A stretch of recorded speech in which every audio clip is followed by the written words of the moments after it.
Hey everyone, it is day 2 of the Summerween Readathon, and I didn't get anywhere else in the Turn of the Key last night, so I'm in the same place as I was yesterday. I'm going to spend my morning in bed reading a little bit and trying to get as much done of this book as I can today. My other plans are to go to Barnes & Noble and pick up the new release Clown in a Cornfield, which I mentioned in yesterday's vlog is one of my most anticipated reads of the year. So I'm super excited for that. We originally had plans to go hiking today, but the weather doesn't look that great. I think it's gonna rain sometime in like the afternoon to the evening. So I think we're just gonna push that off till the end of the week.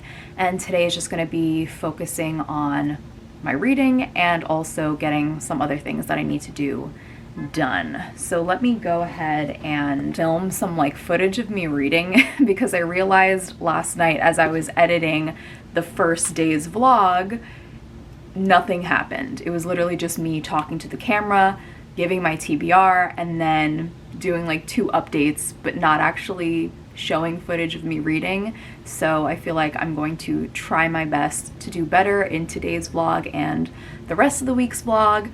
But yeah, I'm gonna start reading.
Okay, so just a little quick update. I haven't read too much, but I just read like a really creepy part in this book, and I'm starting to realize that this is basically like a modern day gothic novel, and there are all these like dark gothic vibes, like the creepy noises, the mysterious like background context of the house, just the fact that it is like a creepy haunted house. There are so many little tidbits that are like nods towards gothic novels, which I think is really interesting. And I also feel like this book reminds me a little bit of Jane Eyre, which is probably like one of the only classics that I actually enjoy, and it is technically considered a gothic novel. So I feel like there is some influence there, which is interesting, with like a mysterious attic and somebody like possibly being up there. So I'm really enjoying this. I hope that it gets creepier. Like I really want it to like scare the crap out of me, but I don't know if it's gonna do that because it is a thriller. I don't think it's technically categorized as a horror. So I don't even know if this is actually supernatural or not, or if there's an explanation for all of these weird things that are happening, but I really like it. So I am going to get ready, and I think we're gonna go to Barnes & Noble so I can get Clown in a Cornfield. And then when I come back, I am going to probably get my writing done, maybe do some more reading, and I'll catch in with you guys when I get another good chunk of this done.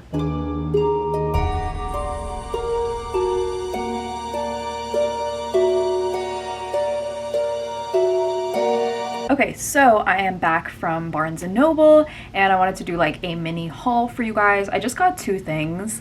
I went in for 1 and came out with 2, which is typical of me, but I want to show you what I got. Look at my braid.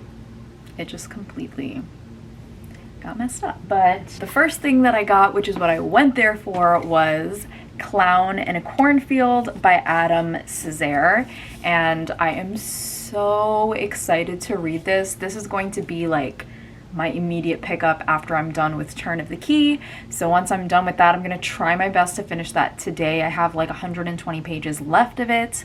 I'm gonna try to finish that and then get started on Clown in a Cornfield. I literally cannot wait. Like, I am just next level hype. So that's that.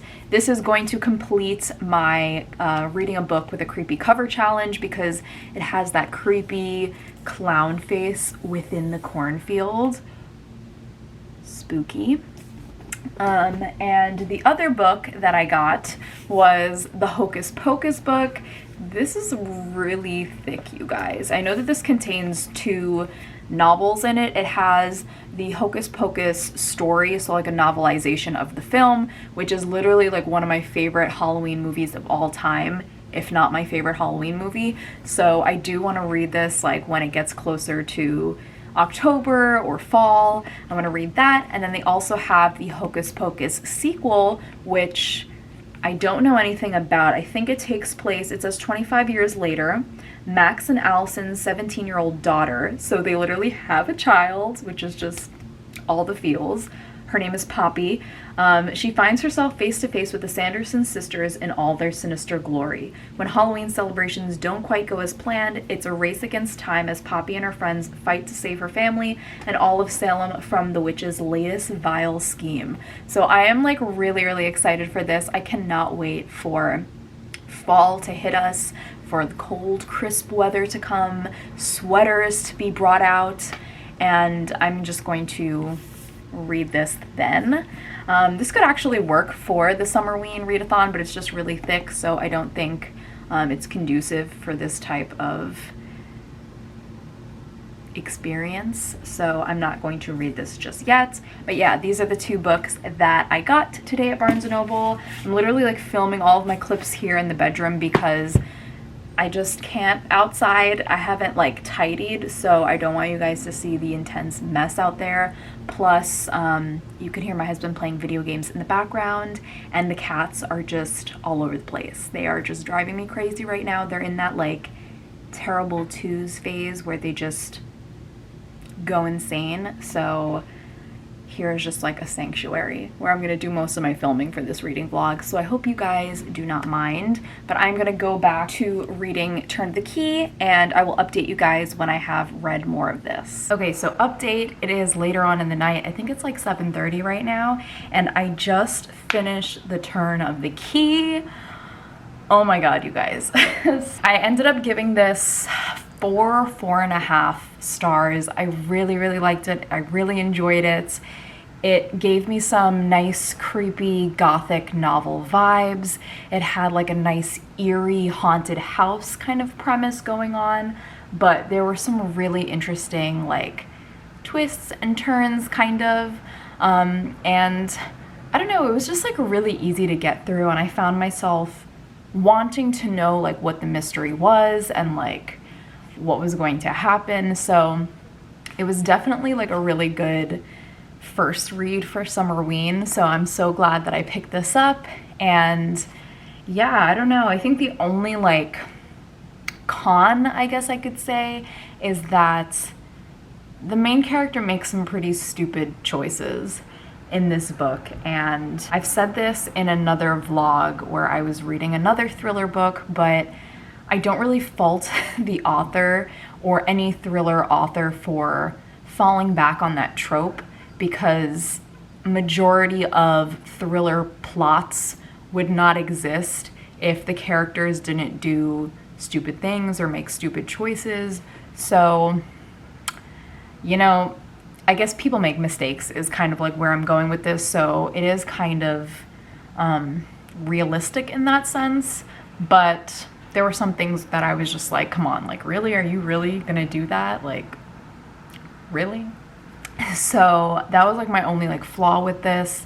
And I don't know, I guess like I kind of wanted a little bit more depth to the mystery and like to the explanation of like what was happening. I wanted it to be deeper than than what it was.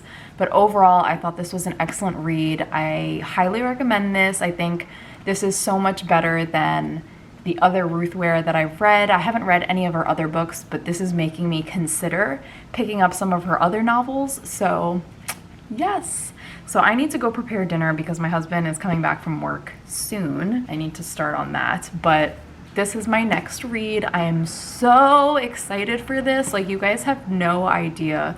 I cannot wait to read this. It is young adult, so we will see how that goes. But I do think that a lot of like teen slasher films are enjoyable for me. Like, Scream is one of my all-time favorite movies ever, and I also really love like I Know What You Did Last Summer, and even thinking about like Friday the 13th, Nightmare on Elm Street, they all have like a teen-centered cast. So it isn't crazy that this is a young adult book, but I'm just hoping it delivers some scares and it's really good. I'm gonna try to start this tonight, but I also need to edit this vlog and make dinner, and I also need to do my writing for the day.